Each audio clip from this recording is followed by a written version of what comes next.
this video, I am going to talk you through some compression strength drills, in particular to help out with toes to bar. So we're going to start with looking at a toes to bar rep. This will be useful for both strict work and kipping work. The examples I am going to show you are of some kipping toes to bar, but we do also need to work on our strict strength in order to make sure that we can introduce kipping and use the kipping effectively, be able to move dynamically and perform more reps. Let's have a look at the idea of compression in our toes to bar. By that we mean compressing ourselves so that our chest is as close to our legs as possible. This requires a lot of strength. Quite a lot of the time when I'm coaching skills like toes to bar, we can have lots of these different pieces in place, but we can lack the ability and strength to be able to get our knees as close to our chest as possible. Sometimes there is a mobility or flexibility restriction here. However,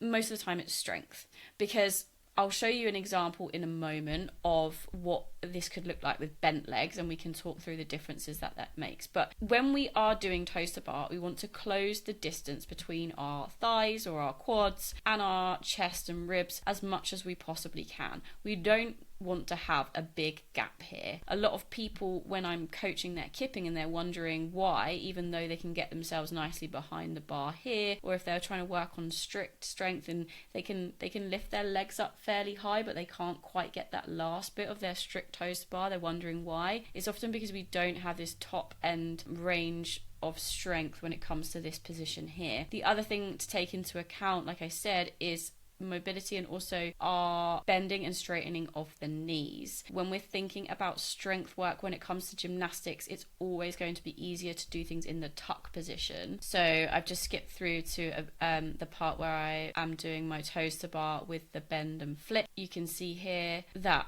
even though I've got bent legs, I'm still as compressed as I possibly can be. It is easier to perform movements in gymnastics with your legs tucked in, because when our legs are shorter, they are closer to our body. There's less of a lever out in front of us to lift up with our hip flexors. For example, if you have ever tried an L sit where you press down on P-bars or boxes and you're trying to lift your legs up, or if you're just hanging on the bar and you try and you lift your legs up straight, it's much harder to do that because you've got more load out in front of you. However, if you tuck your legs in, it's easier to hold that tuck shape than it is to do it with straight legs out in front of you. It's easier to lift your legs up in the tuck shape first, which is why people tend to teach things like hanging knee raises first before we introduce straight legs. So please bear that in mind. And you can see here that you're still able to reach the bar with bent legs. So it's not something that you need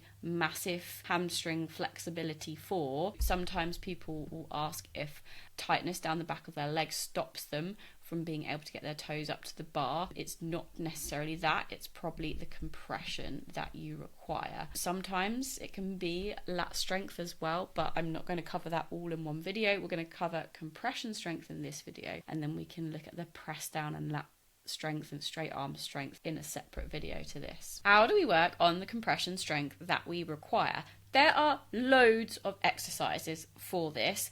I'm going to show you some of my go-to exercises. These ones are all great because they're very simple and you don't need a lot of equipment to set up for them. So these are all body weight exercises we can use to help us work on our compression strength. These pike single leg lifts are great. The more hinged over you are, the more difficult they are going to be. So to start off with, if you are lacking strength in your hip flexors and in your compression strength in general, then you want to sit up a little bit taller, or maybe even lean back to start off with, and try and lift your leg up as high as you possibly can towards your chest. The ultimate goal here is to be able to try, and again, like I said in the toes to bar, try and get your quads as close to your chest and ribs as possible. You can also see here, as I'm reaching forward, so I'm reaching forwards to make this more difficult, I'm rounding my back, I'm pulling my ribs in to close that gap here. If I'm sitting up straight, it's going to be harder for me to try and lift that leg up. So we want to not only use our hip flexors, but as we move through movements like this, we want to make sure that we are using our abs as well as our hip flexors. And if you haven't done these before, or if you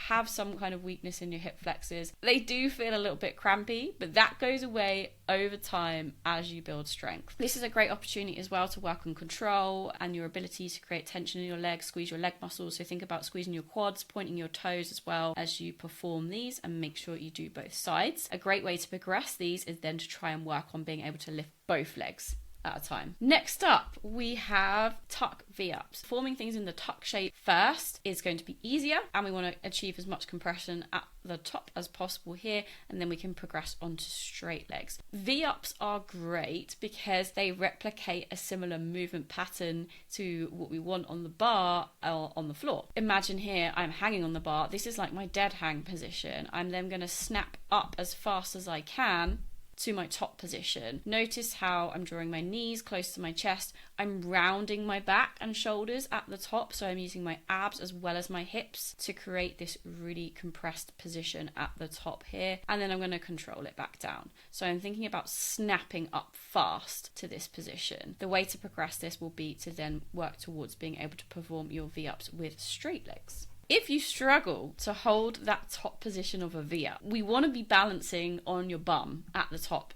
Sometimes that can be really tough to start off with if you're not familiar with that position and you don't have the control and the strength to snap up to that fast. We can take it back and work on some holds as well. And holds are great to add in even if you are proficient at V-ups, because we can progress them and make them more difficult or extend the time that you're holding them for. We can work on this top position here, balancing on your bum, fingertips on the floor to start off with if you're finding it difficult, and just trying to keep your knees as close to your chest as much as possible, back rounded, so you're using your abs as well. To make this harder, you can take your hands off the floor, thinking about reaching them forwards towards your toes as much as you possibly can. Then from there, we can start to add in some movement and some control to try and work on being able to hold compression with your legs straight. So this can be useful to help us achieve our straight leg V-ups or straight leg toes to bar here. I'm working on holding this compression as well as being able to then extend at the leg, and then we can work towards being able to hold this position as well with completely straight legs, toes pointing up towards the ceiling as we get our knees as close to our chest as possible. Then the last thing we can do is kind of piece all of this work together and add in a pause to our V-ups. So this can be done in the tuck position or with your legs in the straight position. We can pause in this top compressed V shape or tuck shape. As you can see here, this is a very similar position to what I hit at the top of my toes to bar at the beginning of the video. Knees close to my chest, back rounded, just trying to pull in and compress myself as much as possible. So because this can be done with bent legs, then that ends up being more of a strength issue. We can adapt it that way, and then you can adapt your toes to bar to be performed with bent legs as well. If you are performing strict toes to bar, there are slightly more mobility requirements, because it is harder to get your toes to touch the bar at the top with bent legs, but it is entirely doable, especially if you're able to get as much compression as possible. So the last thing we'll look at is our strict toes to bar, so we can see the compression as well here. We can see that there is a difference in where my hips are, but what you can see is, even though this is a different movement and we are performing it without any momentum to help us, I'm still thinking about closing that gap between my thighs and my chest as much as possible. And this is a very similar position to the top of my V-ups that I just looked at as well. So if I go back to my V position, you can see this is similar to both my kipping and my strict top position of my toes to bar.